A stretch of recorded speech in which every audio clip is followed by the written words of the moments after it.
Hello friends, ये दो examples अगर आप देखोगे तो आपको ये दो एग्जाम्पल्स में इसका मीनिंग समझ में आएगा और पंक्चुएशन मार्क क्यों जरूरी है। पंक्चुएशन मार्क्स यानी विराम चिन्ह हम जिसको कहते हैं वो क्यों इंपॉर्टेंट है लैंग्वेज में, ये भी आपको समझ में आएगा।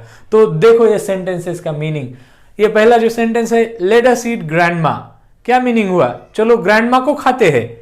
ओके, ये दूसरा सेंटेंस देखो, I like cooking my family and my pets, मुझे मेरी फैमिली और मेरे पेट्स कुक करना बहुत पसंद है, बहुत अच्छा लगता है। ऐसे सेंटेंस होते हैं, ऐसे सेंटेंस बोलोगे आप तो यहां कुछ पंक्चुएशन मार्क्स अगर आप दोगे तो ये सेंटेंस सही होगे, इसका मीनिंग सही होगा। ऐसा भी मीनिंग इसका हो सकता है, लेकिन क्या ये मीनिंग एक्सेप्टेबल है? क्या ये मीनिंग हम ऐसे डे टू डे लैंग्वेज में जैसा हम रोज बोलते हैं वैसा ये पॉसिबल है? तो ये सेंटेंस कहाँ गलत है दोस्तों? ये सेंटेंस गलत है इसलिए कि यहाँ पंक्चुएशन मार्क्स नहीं दिए गए हैं। अगर यही सेंटेंसेस हम ऐसा लिखते हैं, देखो लेट अस ईट, इसके बाद अगर हम यहाँ कॉमा देते हैं और ग्रैंडमा या तो ये एक्सक्लेमेशन मार्क दो आप यहां, तो ये सेंटेंस क्या हुआ? लेट अस ईट ग्रैंडमा, ग्रैंडमा चलो खाना खाते हैं। तो इसका मीनिंग चेंज हुआ, पंक्चुएशन मार्क देने से इसका मीनिंग चेंज हुआ। ये दूसरा जो सेंटेंस है यहां, I like cooking my family and my pets eight the and आप फुल स्टॉप दो। तो क्या मीनिंग होगा? मुझे खाना बनाना मेरी फैमिली और मेरे पेट्स बहुत पसंद है। तो इसका मीनिंग चेंज हुआ। हम पंक्चुएशन मार्क्स अगर नहीं देते तो उसका मीनिंग चेंज होता है। तो पंक्चुएशन मार्क्स बहुत ही इंपॉर्टेंट है। तो आज के टॉपिक में हम पूरे पंक्चुएशन मार्क्स सीखेंगे और उसके एग्जाम्पल्स देखेंगे और पंक्चुएशन मार्क्स का क्या मीनिंग है, वो कहां दिए जाते हैं, ये भी विद एग्जाम्पल्स हम देखेंगे। तो चलिए शुरू करते हैं।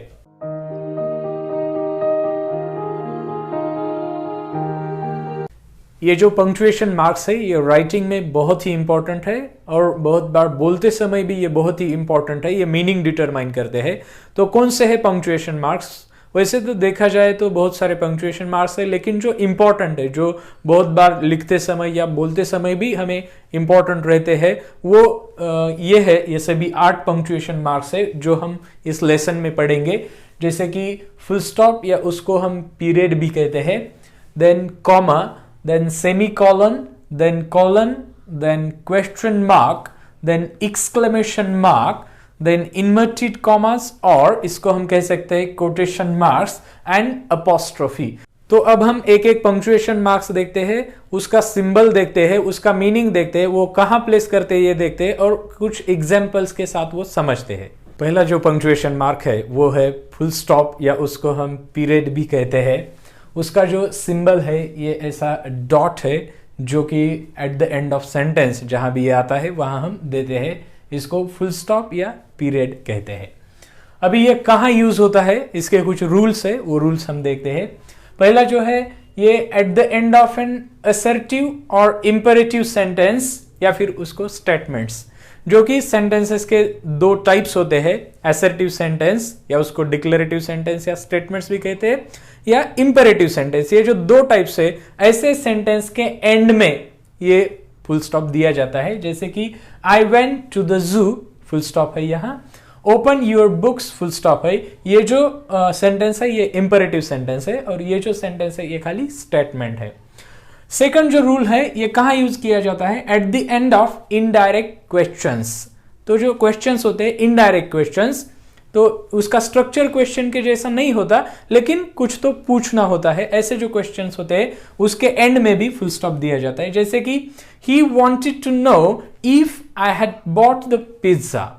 तो यहां एक्चुअली ये तो स्ट्रक्चर सेंटेंस के जैसा नहीं है, क्योंकि अगर सेंटेंस के जैसा स्ट्रक्चर होता तो क्वेश्चन मार्क होता। ये इसका जो स्ट्रक्चर है ये डिक्लेरेटिव सेंटेंस के जैसा ही है, लेकिन इसका जो मीनिंग है, फंक्शन क्या है? He wanted to know if I had bought the pizza. ये इसका जो फंक्शन है एक क्वेश्चन की तरह है, इनडायरेक्ट क्वेश्चन। तो इनडायरेक्ट क्वेश्चन के एंड में फुल स्टॉप दिया जाता है। The teacher asked if all the students were present in the class. So the teacher asked, इसका भी स्ट्रक्चर जो है वो क्वेश्चन के जैसा नहीं है, स्ट्रक्चर जो है डिक्लेरेटिव सेंटेंस के जैसा ही, लेकिन इसका जो फंक्शन है वो क्वेश्चन पूछने का ही है।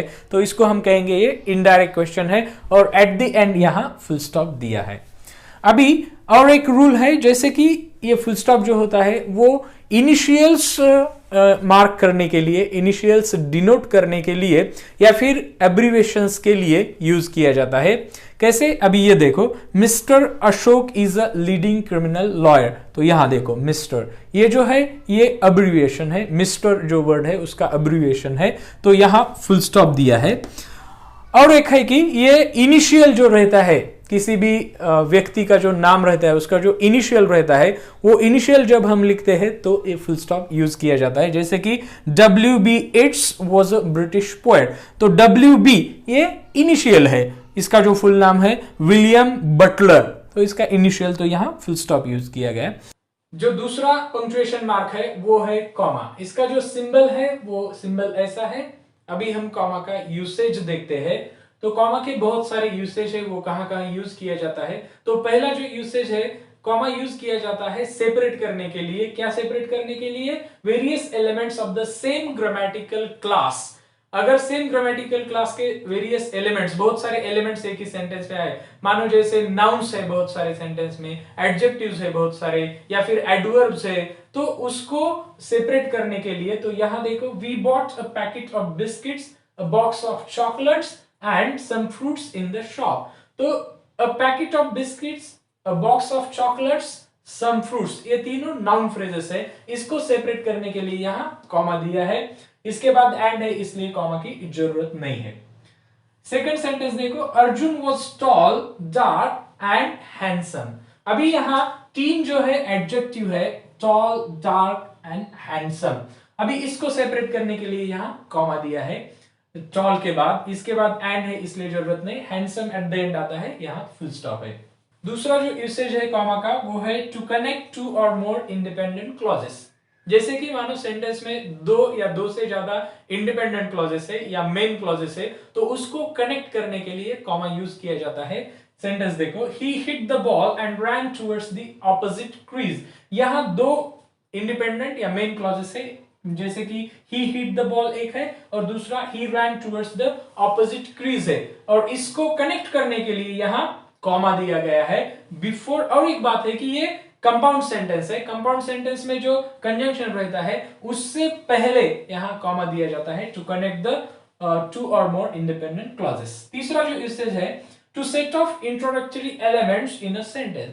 जैसे मानो सेंटेंस की शुरुआत होती है और सेंटेंस से पहले कुछ तो इंट्रोडक्टरी एलिमेंट आता है, तो वो अलग कैसा है, अलग करने के लिए कॉमा दिया जाता है। जैसे कि ये सेंटेंस देखो, running towards the crease he realised that the ball was taken. तो यहां जो सेंटेंस है एक्चुअली वो सेंटेंस क्या है, he realised that the ball was taken. मगर ये क्या है, रनिंग टुवर्ड्स द क्रीज, ये जो है ये इंट्रोडक्टरी एलिमेंट है, तो ये इंट्रोडक्टरी एलिमेंट ये सेंटेंस से अलग है, ये दिखाने के लिए यहां कॉमा यूज किया गया है। वैसा ही, having bought some vegetables, Ravi decided to go home। तो यहां जो सेंटेंस है एक्चुअली ये sentence Ravi decided to go home ये है, लेकिन ये जो है having bought some vegetables ये पूरा इंट्रोडक्टरी एलिमेंट है, इसको इससे अलग करने के लिए यहां कॉमा दिया गया है। नेक्स्ट जो यूज है कॉमा का वो है, comma is used to mark phrases within a sentence. Sentences में एक या एक से ज्यादा अगर फ्रेजेस है तो वो फ्रेजेस मार्क करने के लिए, वो फ्रेजेस दिखाने के लिए कॉमा का यूज होता है। जैसे कि ये सेंटेंस देखो, the peacock our national bird is a very beautiful bird. तो यहां द पीकॉक ये फ्रेज है, इसके बाद कॉमा है। अवर नेशनल बर्ड ये दूसरी फ्रेज है, इसके बाद भी कॉमा है, तो इसको मार्क करने के लिए फ्रेजेस को हम कॉमा देते हैं। Deepika Padukone, the famous Bollywood actress, will be visiting our college today। तो यहां भी दीपिका पदुकोण जो है वो फ्रेज है, तो इसके बाद कॉमा दिया गया है। द फेमस बॉलीवुड एक्ट्रेस ये भी एक फ्रेज है, तो इसके बाद भी कॉमा दिया गया है, तो फ्रेजेस मार्क करने के लिए हम कॉमा देते हैं।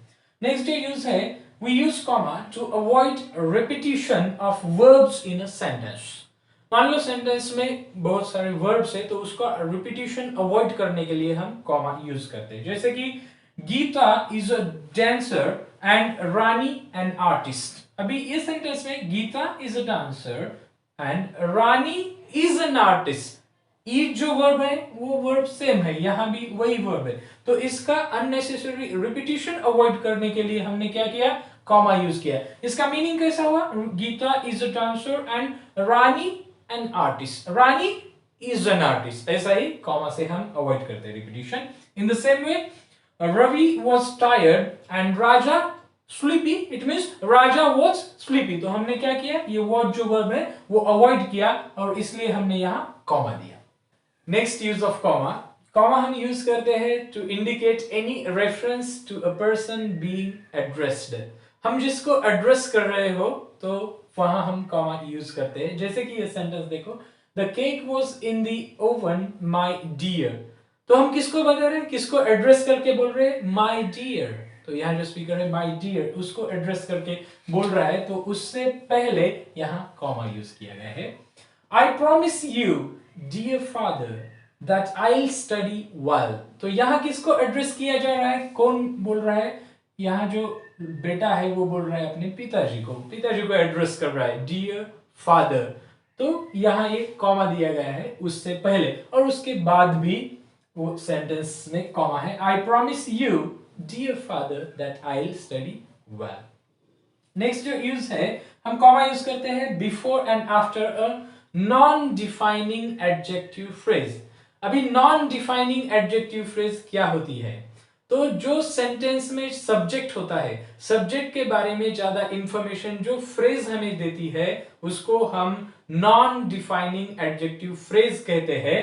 तो यहां देखो, द मैन ये हुआ सब्जेक्ट, अभी इसके बारे में ज्यादा इंफॉर्मेशन ये फ्रेज दे रही है, responding to the call for help, तो हम इसको कहेंगे ये है एडजेक्टिव फ्रेज। तो बिफोर एंड आफ्टर, इससे बिफोर कॉमा है, इसके आफ्टर भी यहां कॉमा दिया गया है, तो before and after non defining adjective phrase we use comma. The man responding to the call for help hurried down the road. We use comma to separate the name of city, town from that of the state or country when they are taken together. जब हम किसी city का किसी country के साथ नाम लेते हैं या किसी स्टेट के नाम लेते हैं एक टुगेदर, तो हम वहां कॉमा यूज करते हैं। जैसे कि I live in Hyderabad Telangana, तो यहाँ ये जो है ये सिटी का नाम है, हमने स्टेट के साथ लिया तो इसको अलग करने के लिए हमने कॉमा दिया। या फिर these oranges are from Nagpur Maharashtra, तो यहाँ नागपुर ये सिटी का नाम है, महाराष्ट्र स्टेट का नाम है, तो इसको अलग करने के लिए, सेपरेट करने के लिए हमें कॉमा यूज करना पड़ता है। नेक्स्ट जो पंक्चुएशन मार्क है वो है सेमीकोलन, और इसका जो सिंबल है वो ऐसा है, एक छोटा डॉट और उसके नीचे कॉमा, पीरियड फुल स्टॉप उसके नीचे कॉमा। ये जो सेमीकोलन होता है it is slightly longer pause than comma but shorter than full stop, ऐसा ही पॉज होता है। अभी ये कहां यूज करते हैं, तो it is used to separate the closely related independent clauses in a compound sentence. Compound sentence में जो दो क्लॉजेस होते हैं जो कि बहुत ही क्लोजली रिलेटेड होते हैं, तो इसमें इसका हम यूज करते हैं। जैसे कि ये sentence, the speaker tried his best to sway the opinion of his audience, nevertheless they remained unaffected by his speech. अभी ये जो सेंटेंस है यहां the speaker tried his best to sway the opinion of his audience, this is one clause, this is one independent clause, main clause। दूसरा जो clause है they remained unaffected by his speech। अभी ये जो दोनों clauses है ये दोनों क्लॉजेस इंटर रिलेटेड है, बहुत ही क्लोजली रिलेटेड है, क्योंकि मीनिंग देखो, द स्पीकर जो भी स्पीकर है उसने बहुत कोशिश की, कैसी कोशिश की, to sway the opinion of his audience, to sway means convince करना, उसने बहुत कोशिश की उसके ऑडियंस को कन्विंस करने की, बट फिर भी नेवरदलेस, इसको फिर भी कह सकते हो, ये है कंजंक्शन, कोऑर्डिनेटिंग कंजंक्शन, बट फिर भी उसका उसके ऑडियंस पर कुछ भी असर नहीं पड़ा। तो ये दोनों मेन क्लॉजेस है, ये दोनों क्लॉजेस बहुत ही क्लोजली रिलेटेड है और इसको सेपरेट करने के लिए यहां देखो ये सेमीकोलन यूज किया गया है। अगला जो पंक्चुएशन मार्क है वो है कोलन, COLON, और उसका जो सिंबल है वो है दो डॉट, एक के नीचे एक, ऐसे दो डॉट्स, इसको कोलन कहते हैं। ये कहां यूज किया जाता है, तो it is used to introduce a list, जो लिस्ट बताने के लिए हम इसको यूज करते हैं। लिस्ट जैसे ही शुरू होती है तो वहां यूज करते हैं, जैसे कि these are the ingredients required for making a pizza। तो यहां हमने कॉलन दिया, इसके बाद यहां लिस्ट शुरू हुई है, जैसे कि dough, tomatoes, onions and cheese। So this is the list which is required to make a pizza। तो ये इंट्रोड्यूस करने के लिए, ये शुरू होने से पहले यहां कॉलन यूज करते हैं। नेक्स्ट जो यूज है टू इंट्रोड्यूस अ कोट।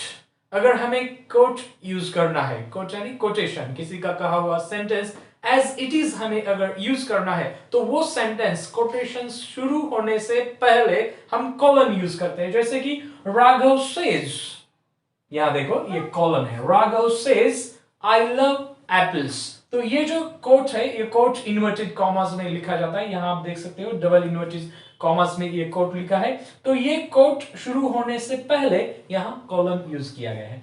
और एक इसका यूज है, जैसे कि it is used before an explanation और a statement which follows an independent clause.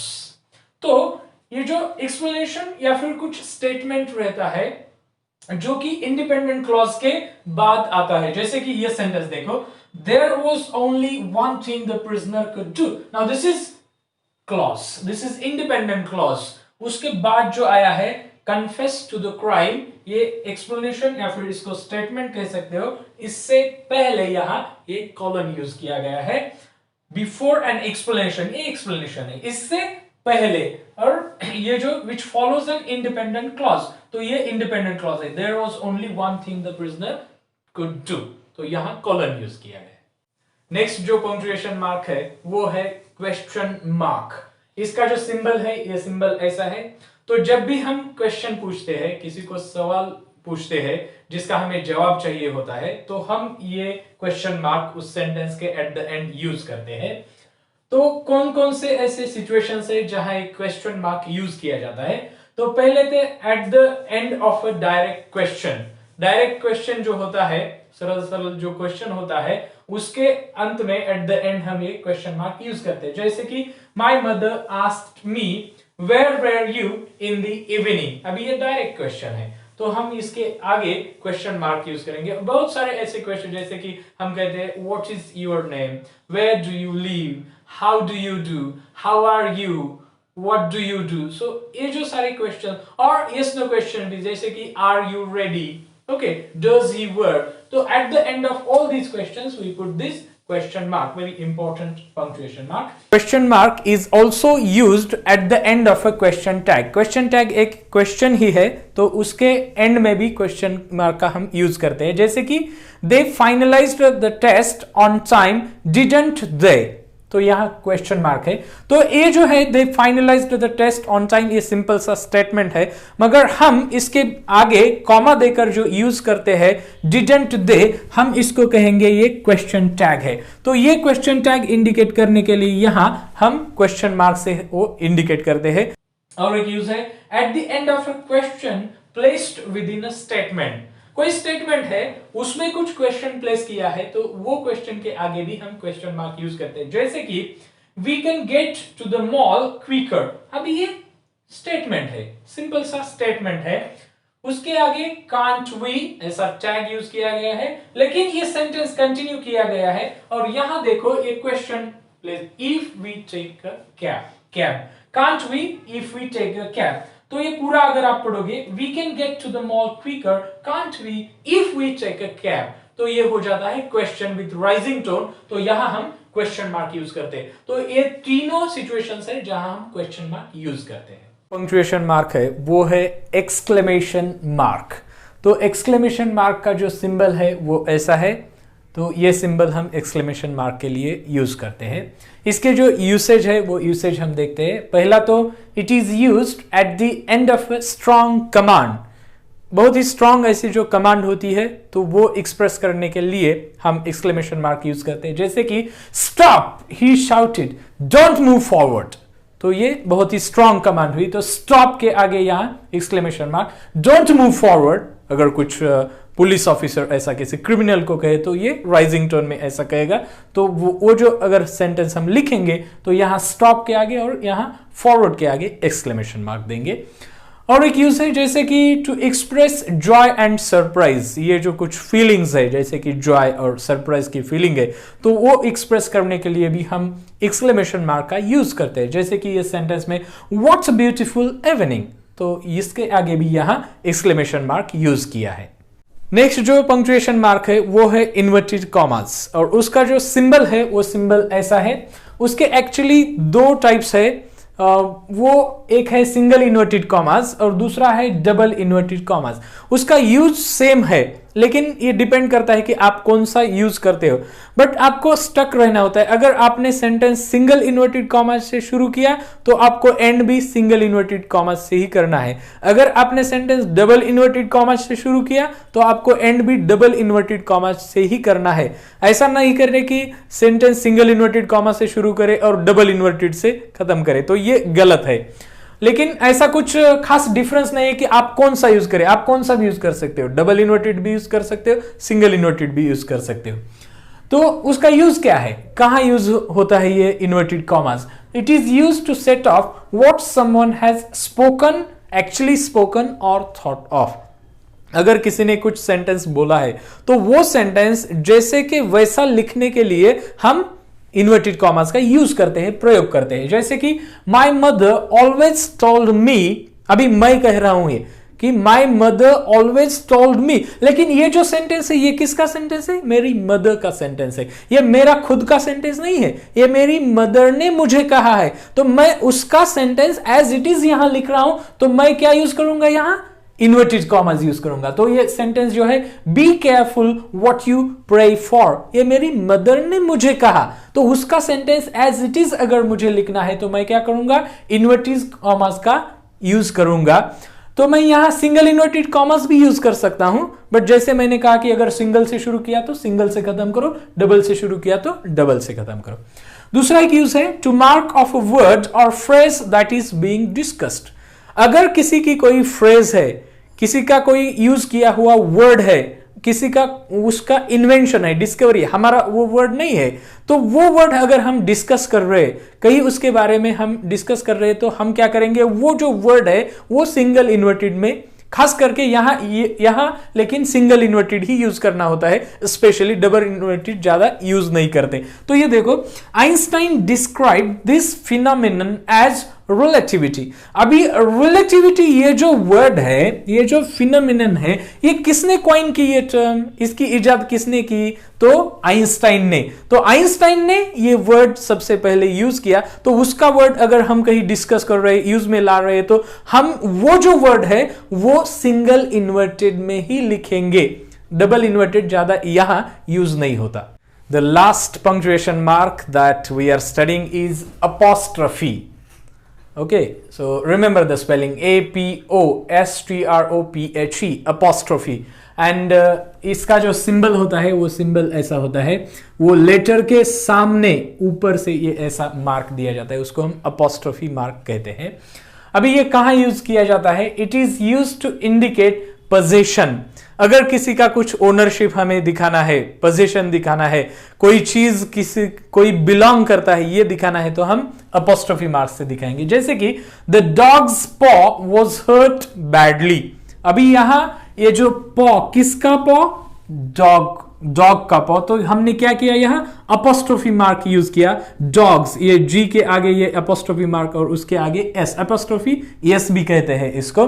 The dogs पॉ, तो ये इंडिकेट करता है कि ये डॉग का पॉ पोजीशन। और एक सेंटेंस है दिस इज राम्स नोटबुक।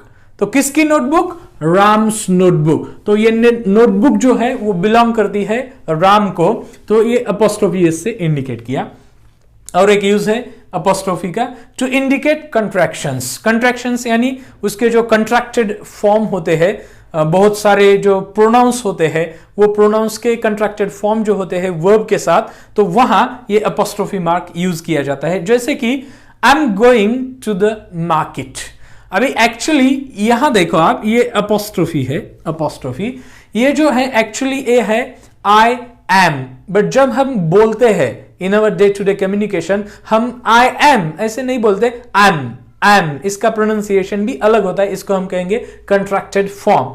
और फिर और एक सेंटेंस है, this wasn't the dress that I had chosen. तो यहां भी आप देखोगे कि ये वॉज जो है वर्ब है और नॉट, तो नॉट का कंट्रैक्टेड जो फॉर्म है वो एन एपोस्ट्रोफ टी ऐसा लिखा है। तो दिस वॉजंट एक्चुअली ये है दिस वॉज नॉट, मगर जब हम बोलते हैं तो हम शॉर्ट में बोलते हैं this wasn't the dress that I had chosen. So this is all about the apostrophe mark and all the punctuation marks. I hope कि आपको ये वीडियो पसंद आई होगी। अगर आपको ये वीडियो अच्छी लगी हो तो इस वीडियो को लाइक कीजिए, शेयर भी कीजिए, और अगर आप नए हैं मेरे YouTube चैनल पे तो YouTube चैनल सब्सक्राइब करना मत भूलिए, और उसके सामने जो बेल आइकन है उसको भी प्रेस कीजिए ताकि आपको मेरे वीडियो के लेटेस्ट नोटिफिकेशंस मिलते रहेंगे। तो चलिए मिलते हैं अगले वीडियो में। Thank you.